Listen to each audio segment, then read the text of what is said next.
जय श्री राम दोस्तों, स्वागत है आपका मेरे चैनल भारत के गौरव पे। आज की वक्त चर्चा में बहुत कुछ अजीब हो रहा है। भारत के लिए तो अच्छा हो रहा है। हमारी अर्थव्यवस्था 7.8% के ग्रोथ रेट पे है, which is phenomenal looking at the global scenario. Russia और यूक्रेन दोनों भारत से बात करना चाहते हैं, मोदी जी की मध्यस्थता चाहते हैं और दोनों ने उम्मीद जताई है कि मोदी जी इसको सॉल्व कर सकते हैं। अब यूएस ने कहना शुरू कर दिया है और ट्रंप के खास एडवाइजर ये बात बोल रहे हैं कि रशिया यूक्रेन वॉर है वो मोदी की लड़ाई है, मोदीज वॉर। और यहाँ पे कुछ भारत में ऐसे लोग हैं जो ये चाह रहे थे कि भारत यूएसए के आगे झुके, ट्रंप के आगे झुक के टैरिफ को कम करा ले। और जब भारत ने जापान, रशिया, चाइना के साथ मिलके नए समीकरणों पे काम करना शुरू किया तो वो लोग कह रहे हैं क्या भारत चाइना को भूल गया? चाइना ने ऑपरेशन सिंदूर में पाकिस्तान का साथ दिया था। लेकिन ये बात वो क्यों नहीं समझ पा रहे या समझना नहीं चाह रहे कि भारत वो करेगा जो भारत के हित में है, जो भारत के सम्मान में है। और राजनीति में और ख़ास तौर पे ग्लोबल राजनीति में कोई भी परमानेंट दोस्त दुश्मन नहीं होता। शायद जब तक कनाडा बदतमीजी कर रहा था, ट्रूडू था, तब तक ठीक था, बायकॉट चल रही थी। आज कनाडा ने अपने सुर बदले हैं तो भारत ने भी अपनी ताल बदल ली है।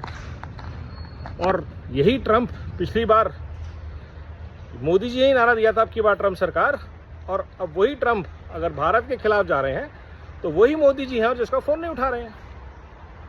जो भारत के सम्मान में, भारत के हित में बात नहीं कर सकता, काम नहीं कर सकता, दुनिया की सबसे बड़ी आबादी के साथ अगर कोई टकराना चाहता है तो टकराव हमारा हमेशा आखिरी रास्ता रहता है। लेकिन उसको सबक सिखाने के और भी तरीके हैं।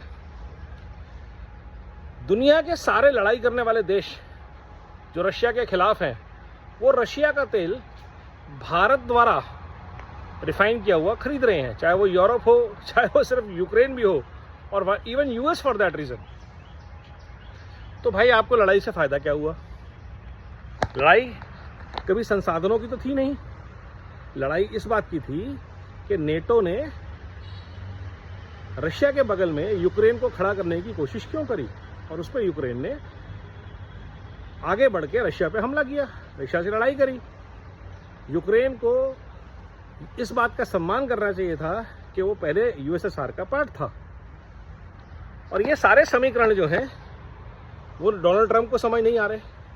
और उससे बड़ी प्रॉब्लम ये है, जिस डीप स्टेट के अगेंस्ट डोनाल्ड ट्रंप आग उगलते थे, आज उसी डीप स्टेट की पपेट बन गए हैं। सीआईए उनको प्ले कर रहा है, डीप स्टेट उनको प्ले कर रही है। मागा के नाम पे जितना वो अमेरिकन्स को खुद्दू बना रहे हैं, उनका काट रहे हैं, उतना तो मेरे ख्याल से डीप स्टेट भी नहीं काट पाई। क्योंकि ग्लोबल लेवल पे यूएस के बिजनेसेस का नुकसान करके क्या मिला डोनाल्ड ट्रंप को, सिवाय उनके बिजनेस की ग्रोथ के? हर जगह ट्रंप टावर बनेंगे, हर जगह ट्रंप गोल्फ कोर्स बनेंगे, कैसीनो बनेंगे, होटल्स बनेंगे। उसके अलावा किसी को क्या फ़ायदा हुआ? ये आपको ना समझ में आया है, ना कभी आएगा। लेकिन दुनिया की जो समीकरण है उसमें आज भारत का परचम ऊंचा है, बुलंद है। और भारत रिएक्टिव से ज़्यादा प्रोएक्टिव अप्रोच पे काम कर रहा है। ये बहुत ही ज़बरदस्त चीज़ है। प्रोएक्टिवली हमने जापान को एंगेज किया, प्रोएक्टिवली हमने फ्रांस को, प्रोएक्टिवली हमने एफटीए साइन किए, और चाइना से भी हम अपनी इक्वेशन को स्ट्रॉन्गर कर रहे हैं। रशिया से तो हमारी है ही है।